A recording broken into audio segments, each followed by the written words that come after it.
Nu starting. Hola. Oké. Kan ie? Ja, hij is nu live. Ga maar Engels. All right. There we go. Hello, everyone. We had some difficulties in getting live. We are now live. Hopefully, you're still there. What we're going to do in the next 30 or 45 minutes is talking about several questions, discussing about the videos you've seen with us. We are three. At this side of the video, my name is Gert de Roo. I'm the spatial planner, responsible for half of the last lecture, the lecture on, of course, spatial planning and urban development. We have Tim, very important guy. He made sure that we are now really live, which was a bit of a struggle, but Tim, can you introduce yourself, please, briefly? Hello everyone. My name is Tim. I am the teaching assistant for the course. You've seen me in the forums probably. I am a student at the University of Groningen. I study philosophy and international business. And today I will be asking some of the questions you posed in the course, and I will ask them for you. Great. And the other person, the third one, is a serious follower of the lecture, Tineke. Tineke, you've also a question which you're going to raise in a minute or so, but please, could you introduce yourself briefly as well? Good evening, my name is Tineke van Heijen. I live in Groningen and I studied at the University of Groningen history and journalism. After that I started working in the publishing business, and well, as there's a lot going on in the information education sector, I started to follow this MOOC out of personal interest and also out of professional interest. And I like the multidisciplinary approach you have, and I have learned an awful lot last week, so thank you for that. Well, that's obviously the things we appreciate and like to hear. Let's move on. Let's move on to the topic of this evening.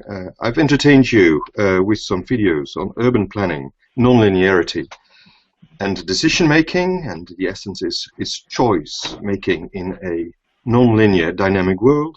And what we're going to do is to chat for 45 minutes or so on this particular issue, while going through some questions that have been raised.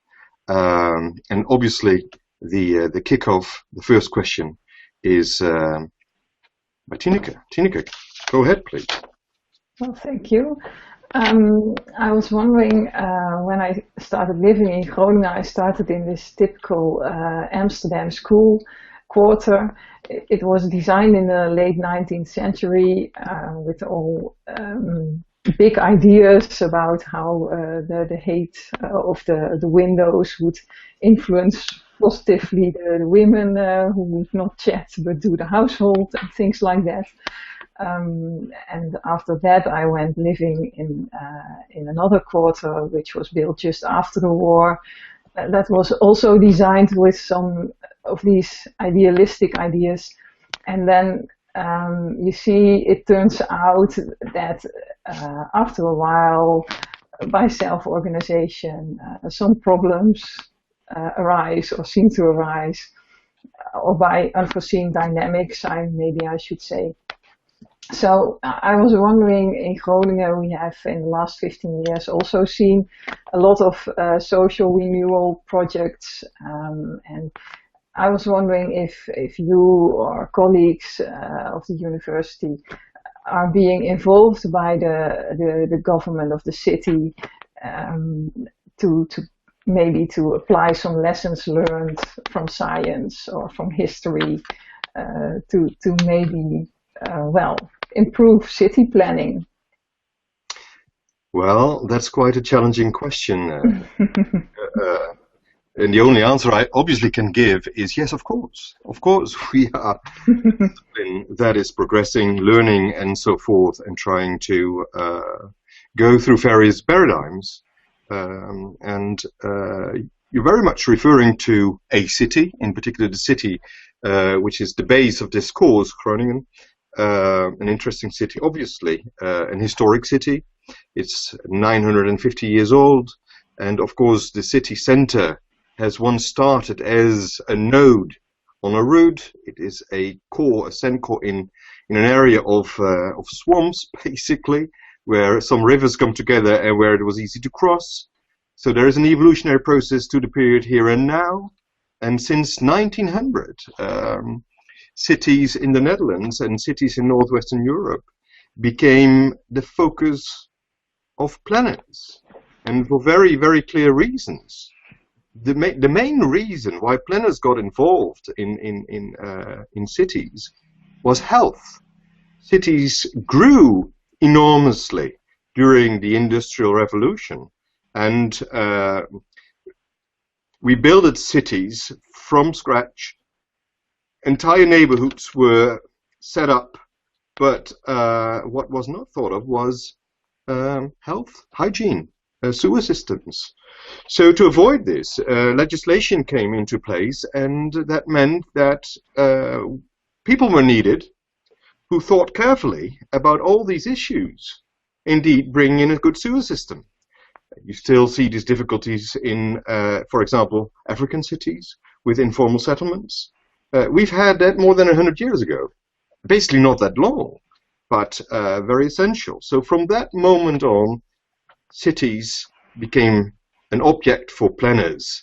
And what did planners do from the beginning on? They made a plan. And they were trying, to work out a plan which was indeed based on a sort of idealistic perspective. What is the ideal city? Aha! But that's an interesting question. What is the ideal city? This course is about uncertainty making. And that's quite a decision to superimpose your ideas of the ideal city on just a piece of land, and to consider the idea, to take the idea into account that people will in the end like it living there, a livable environment. Well, that proved to be quite a dream, because I assure you, the ideal city is a construct, and it's very much culture dependent, and it's very much time related, and it's very much situational. So what we started doing was building a city on more or less the abstracts you could consider with regard to industrialization. A city as a machine, highly, highly functional. Later on, philosophers saw the city which was constructed in this way, and they thought, wait a minute, this city is built just for making money, where neighborhoods for workers were immediately connected to industrial sites, the functional city. It was not just for making money, because in the 30s, which already started in the 20s, in sort of the response to the ideas of Le Corbusier and a few others, the city became not just functional, but also minimalistic, because the city had to be equal. That was a social perspective instead of a capitalist perspective. And it should be standardized. And we see, particularly in the 60s, neighborhoods that are, if you see one street, you've seen them all. And that's due to this kind of reasoning. At that time, the ideal city was considered to be a functional city, which was repetitive and equal. Aha! Nowadays, we consider those parts of the cities awfully, awfully boring, because there is no diversity. And that brings us to this course. Because cities that are built up from scratch with a straightforward plan based on repetitive structures goes into decline at the same time. Those cities, if one thing goes wrong, it goes wrong all over the city. There is no diversity, which means there is also no robustness for the city to keep on going. While what we can learn from medieval cities is that you not only have main routes, but also small in-between routes, which people like. It's more cozy. Well, at the same time, it's functional. Houses are a mixture. If one house collapses, for example, it doesn't necessarily mean that the whole street will collapse, etc., etc. And what we begin to learn is that a city needs diversity. And we can, of course, do that in a structured, planned way. But what we do need as well is to give cities time to grow, time to develop, and time to, transform. Cities do transform in time, but what planners have done and what they had to do in the past was doing it very, very rapidly, and it hits back to you. And these experiences we now share, for example, with our Chinese colleagues, who have a tremendous task of very small cities, once maybe, say, in the 70s, cities of a few 100,000 people, which are now cities of 3 million people or more, with building neighborhoods of, say, 500,000 at a time. What will happen in 20 years? It takes about one generation for a neighborhood to go into decline. It will be disastrous because it will hit back to you. And this is what we're now sharing also with them. So cities should grow or go in decline, but please not all at once.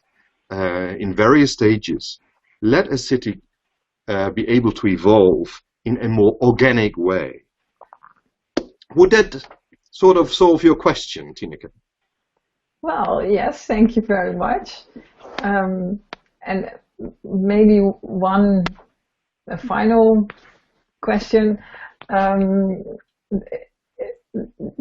Well, how should I put this? In Groningen, you have now this plan, the intense city. Do you think that's a good thing because maybe it allows for diversity, or do you see it as a project which has a chance to succeed? Well, that's an interesting one. For all our listeners, it's good to know that we are here in a city that is trying to renew itself in various ways, and one of the new ideas that came up in the city planning of this town we are based is to allow a city some freedom to transform and also to allocate in the city various spaces and places which they call dynamos. The dynamos are places, according to the definition, where intense multi-functional issues could join forces and where due to interaction processes will emerge which we like to call self-organized, being self-organized. If that's really according to the definition, well, that's perhaps doubtful because self-organization is slightly misused the last couple of years, but the idea is to create dynamics in a city at particular spots, which of course are being supported in various ways by the authorities, which are being appreciated by detail trade, by business, and by entrepreneurs who do want to do something different, where citizens can be involved and join forces too. So there's a lot of freedom, but at the same time it is conditional. Well, exciting, we have to see. We have to see. It's not really the best moment because we are in a crisis in Europe, and that doesn't really help, but it's interesting. And these dynamos are positioned on an axis, so they can support each other in a way. At one end, there is this multimedia center, and throughout the cities you see different other spots where the university is part of, etc. So it is interesting. And we'll see. We have to wait. This is one of the experiments we're going to follow very carefully. But it's far better than doing nothing, and it's a lot more fun. Well, thank you very much, Mr. De Roo. Well, I hope it's not your last remark. Stay with us, Okay. Tim. Yes. Tim, we are moving ahead with a few other questions. Yeah, I have collected some questions from the forums. Sure. And I would like to start with the question from Peter van der Wallen. And he finds the terms linear versus non-linear very confusing. And maybe you can explain a little bit more about that. Yeah, it is not easy. It is not easy. A linear grow. Let's take the city as an example. A city that grows linearly does grow in size, so the whole area will increase, will be more urbanized, while the number of people are growing as well. It's proportional. It's like a straight line, continuous growth. If you put it on an x and an y-axis, you will see indeed a proportional growth of the line you're drawing. And, which is very important with regard to linear, there is no change in structure and function. That is rather essential. Very hard maybe to understand, but you can imagine you start your career with a small car. Through your career, you're going to get a bigger car, an even bigger car, etc. And when you have a family with 5 kids, you need a huge car, right? That's a sort of linear growth of the cars you have. But the structure and the function remains the same. The only thing you do is, look, I am still traveling with a car, and I'm still using my car to, take my family along. That's it. There is no change. Well, for example, in a city, through the time, structure and function do change. And that's exciting. That means that a city is co-evolving. That also means that a city is not growing linear. For example, once upon a time, cities started as a node on a trajectory, or at a place where you could build a bridge, or where you could cross a river easily, etc. Just a crossing. After that, it became a marketplace. So you see structure and function changing, because the square where you have your market becomes suddenly the center of town. And it was a place where people do not just cross, but where they want to go to trade. Function and structure change. Then a city became a safe haven with a wall around it. And you see the structure changes, but also its function changes. If some army comes in, and it happened in the past quite often, on their horses, everyone could go to the city, you close the gate, and you're more or less safe. And that happened through time, continuously. The Industrial Revolution. Suddenly, a city became a place where you built industrial sites, where your neighborhoods had to be ready to house the workers. And as I said before in this video, there is a linkage between that neighborhood of laborers and the industrial site. Structure and function again change. And nowadays, well, we've just been talking about a city that has a desire to link various dynamos, exciting emerging spots in a city. But basically cities now are places where, as I said in the videos before, places where the global and the local meet. And what do we see? We see people everywhere dressed globally. I'm wearing clothes that comes through the shops in the city that you also will see in Japan, in Africa, in America. And that's interesting. We are linked through cities with the global world. And that's something to consider. So through this evolutionary path of the city, we see structure and function changing. And that goes through various jumps in between stable periods. And that's nonlinear. That's nonlinear. It's a mix of stable and unstable periods.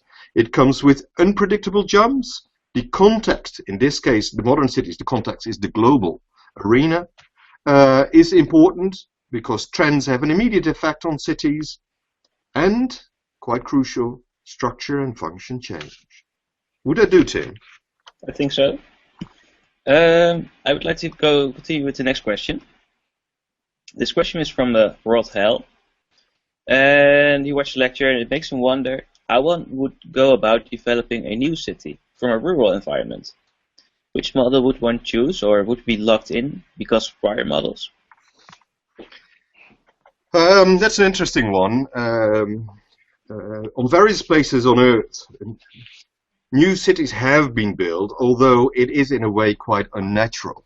But of course we are humans, and we are in the position to make the choice to do so, and it has happened at various places.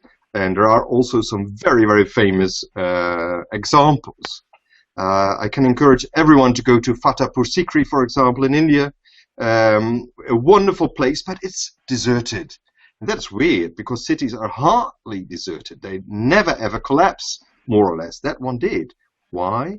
Because there was not enough water. That's interesting. There was not enough support from the natural environment to allow the city to grow, to emerge, to evolve. And that might happen if you don't, take into consideration the conditions under which a city can live, can emerge. If you take these conditions seriously, which basically means that you have to be sure that a city can get the inputs it needs, flows of people to work, accessible through road system, etc., to make sure that various goods and so on, energy, are being connected and being delivered to the city, then a city can indeed grow and flourish. If well connected in a wider network, a city on its own is nothing. A city is connected in a network of cities. The city, as I said, is part of basically a global network. So these things you have to take in mind, even if you want to build a city in the rural. I'm not entirely sure why you would do that, but, cities are, basically nothing in Western Europe and in America is based from scratch. There is no tabula rasa. Even if you see Greenland, for example, and you will look at it, you will see that there are still various spatial pressures on it. For example, the energy network underneath the ground, which we don't see. Same as electricity wires in air. Same as, for example, flight routes on top of it, etc. We humans are everywhere. So cities from scratch, you can do it, and they can function. And we've seen in Western Europe a couple of these cities that do stay alive. But then what? As we said before, cities should basically not be uniform, not be entirely function, not be built at the same time, because it will go in decline suddenly after 10, 20, maybe 30 years. What to do then? So if you build a city, even in the rural, make sure it's connected and make sure it can grow step by step, slowly to become robust. And through this robustness, it can further develop in a more or less dynamic, flexible way. From my perspective, that's the most healthy way of a city to grow and to go into decline, because that aspect is as important. So if you take care of that, then I believe, yes, a city, even in the rural, can develop and can become a healthy city, a good place to live. May I ask something more about that? Tineke, of course, yes, please do go ahead. Well, because on television I saw this program on mining companies in Africa who get the natives of the land or move them to cities they create. So, the last aspect you mentioned, give it time, they certainly do not follow. but maybe, how do you see it when the diamond mines are finished? What would be the best strategy to give those cities a chance? Well, we have examples of those cities or those neighborhoods also in Europe and in the US. Say in the 1900s, various companies built their own neighborhoods near factories. At that time, we didn't have any environmental legislation.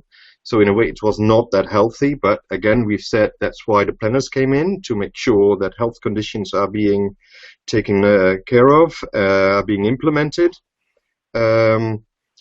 But what we see now is that we want a sustainable separation of environmentally intrusive activities, infrastructure, industry, and environmental sensitive activities, such as a residential area. So that means implementing environmental zones. Well, we're probably not too optimistic about what's happening in this respect in Africa, but this would be the answer to avoid difficulties for people while they're living sort of in the vicinity of intrusive activities. That's one thing. Now to discourse. Discourse is about uncertainty, about complexity, about nonlinearity. You raised the issue of the mines. Mining is sort of ruining the landscape.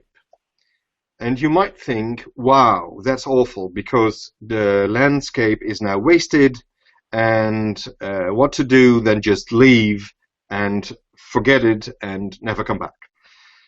That might be true, but also there we have examples of cities which have been severely destructed by mining, but nowadays they are benefiting from it.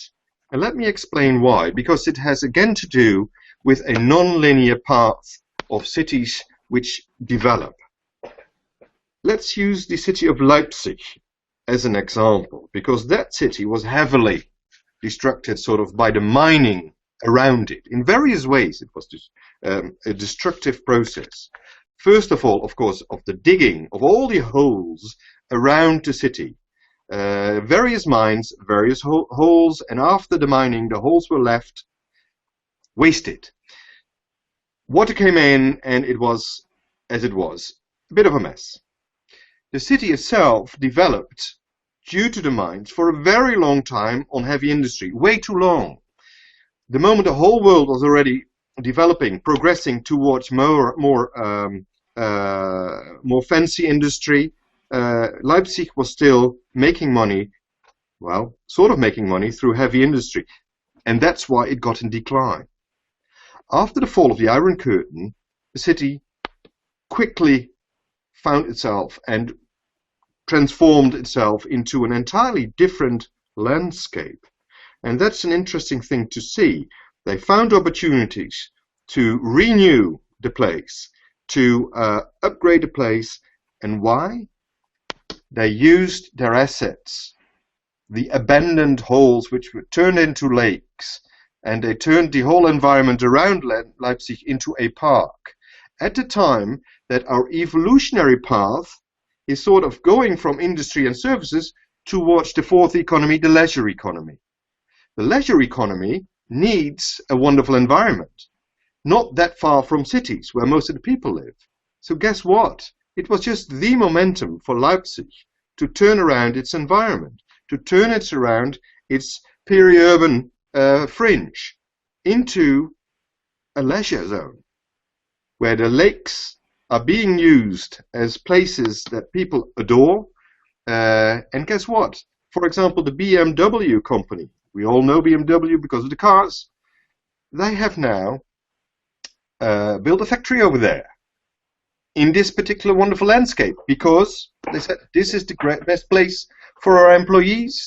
It's a good place, and it is supporting the production we desire, and therefore we choose for Leipzig. So, to conclude, it doesn't really matter that much from a perspective in the future. If you ruin your land, there will be a chance in the future to make the best of it. So we shouldn't be too worried about the mess we are making every now and then. We should also turn these messes into opportunities, into chances, but we have to be aware about the particular moment in time to do this. Hopefully this is a quite hopeful response to your question. Thank you. All right. All right, shall I continue? Yep. This is another question from Rahal. He supposes that the order versus chaos, that it requires a balance between well-meaning planners who may never use what they've planned, and those who will be using the facility. And his question is, how does one achieve the communication between these two groups? Well, there are more groups, I'm afraid. There are the groups that believe that the world is as it is, and that the planner is the creator, and the creator of space, and the moment the planner builds a neighborhood, that's the creation that has been delivered.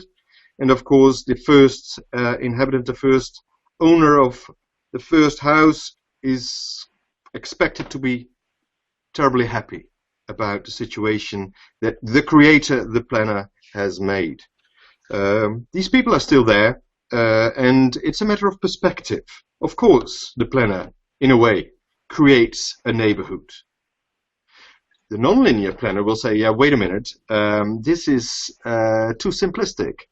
You might create a neighborhood, but there was a reason to create a neighborhood, and that's demography.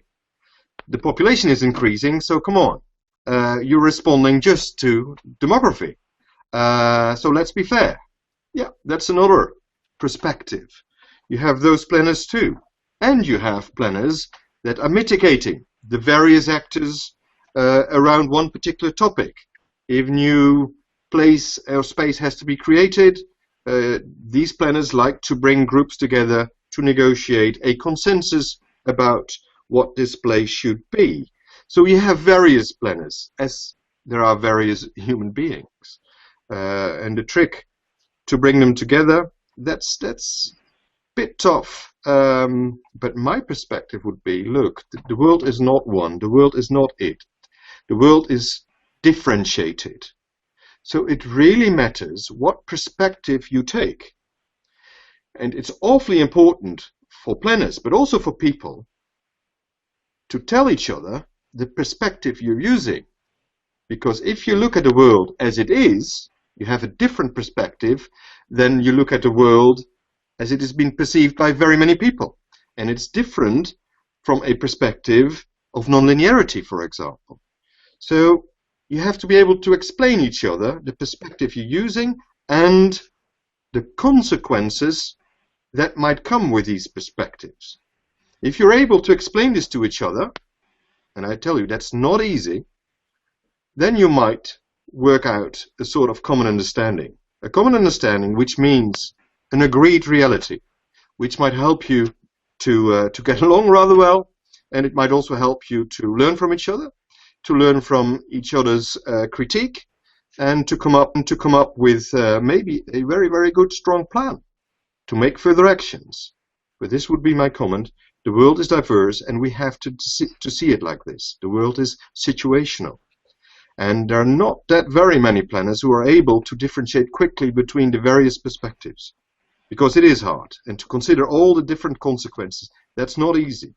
But that's why we have courses like these to support all our students and all our practitioners to join us in trying to, to create ideas about the various perspectives. And that's fun, I assure you. The world is bright, the world is different. All right. My last question I found on the forums comes from Tom Stewart. And he asks, is there a spectrum of city maturity where a young city would adhere to a model we've seen in lectures, whereas an older city may be kept artificially free of any dynamic response to outside forces? An example, he says, might be Bruges, where a city appears to be stuck in a tourist center, rather than to be allowed to dynamically develop in response to its environment. How much can strong policy dictate the outcome? Well, strong policy does seem to I think he means then command and control policy, and that's not that very much in line with a non-linear thinking and evolutionary processes. Bruges, it's a place in Belgium, a very old place, but most of the buildings are from the 1800, all in stone, so it means it's not that old, but it looks awfully old. Basically, it's an open-air museum. And it's an open-air museum due to the fact that there is indeed strong policy to maintain it as it is. It is sort of a frozen environment, fixed, and you cannot change much, because that would obviously ruin the idyll of a flourishing past, and it would ruin the tourist industry. But even places like these cannot ignore there is a pressure from outside. They are open to change as well. As every city is, because the city is open. Even if you throw a gate around it, which would be silly, cities change, well, they change according to the network, a global network, through global trends, etc. Even if you go to North Korea, these cities are not different than cities in sort of Western Europe. You see the same structures, etc., etc. So even Bruges, although it looks like an open-air museum, will change through time. Although maybe a bit slower because it is constrained by all kinds of legislation to protect a sort of heritage, which we, people nowadays, appreciate.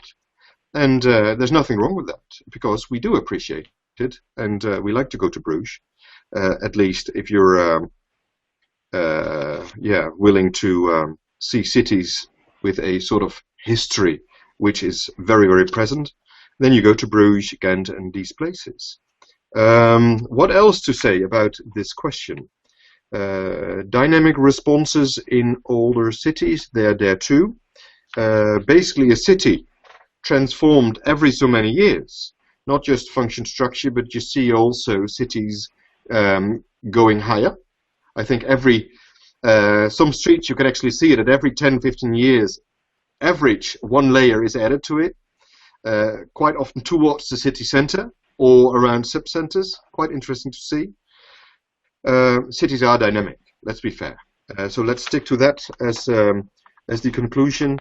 Cities are places of non-linearity. Cities are places of complexity. Cities are vibrant, dynamic, but cities too are awfully robust at the same time. Cities don't walk away. Cities hardly collapse, because at the micro level, people own places, own spaces, own localities, and they want to maintain it. Cities are wonderful places of robust and dynamic layers, transforming through time. Maybe that's one of the reasons why so many people live in cities these days. They're fun. They're fun to be, and you see the world being connected to the cities. Cities are places to communicate. Cities are places to entertain, and to get to know each other, to learn various cultures and so forth. Tim, that would be my answer. All right. That's the bell. I think this is close to time now. Sorry. That was my phone. Well, Gert, I have no more questions for you. Okay. Well, that means that we are at the end, and I sort of gave a summary already why cities are such wonderful places. Let's end with what I try to tell my students in class as often as I can. Look, if you're a planner, if you're interested in urban development, the city is your laboratory. While a physician or a chemist have to bike to their lab, we are in our lab. It's all around us. It's just a matter of how to look at it. Open your eyes, see what's happening, see the dynamics, see the robustness, and you will begin also to see the abstractions we have been talking about during this course. All those who've been listening to us this hour, I wish you a lot of fun with finishing the course, wish you loads of success, and, well, enjoy city life. Good evening. Good.